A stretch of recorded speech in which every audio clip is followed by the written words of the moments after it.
Almost every branch of the tree of life, there is a representative in the soil. You have this really large, complex diversity, and that's what helps to add that resiliency.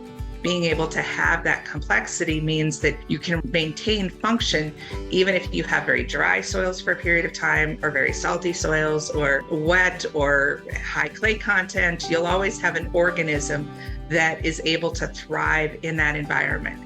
So what we're trying to do in a healthy soil is essentially set up a system where the plants and the animals and the soil are all talking together and all exchanging needs and efficiencies and all of those things that are going to provide us with some really highly productive systems.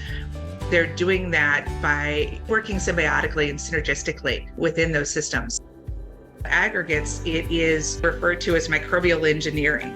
Thinking about this like a house, you've got the frame that's the fungal hyphae, the insulation that's getting stuck in there by all of those carbohydrates, and then you've got the drywall or the wallboard that's put up to help to hold all of that in, and then you'll have the weather sealant, the coating around the outside that is basically holding that aggregate together.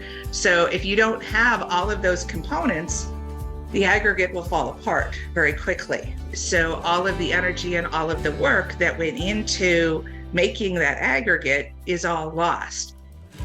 And when we're talking about energy and work going into the aggregate, that energy again comes from the carbon that comes directly or indirectly from the plants. And that's where having winter grazing becomes a really big key in this.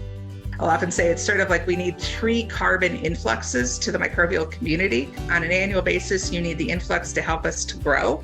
Then you need an influx of carbon resources to help to start building the factory and create the pipeline. And then you need the resources to make sure that that factory is structurally stable. And a lot of times in our annual cropping systems and in some of our more conventionally minded systems, we're not allowing for enough of those resources to go into the soil. And so that's where winter grazing becomes really, really critical to us being able to have a continuous flow of resources. And so even in the winter time, when you're thinking that the soil is quiet and nothing's really happening, that is when it's really critical to again try and get that third influx of carbon into the soil to help to stabilize the soil aggregates and to reinforce that structure.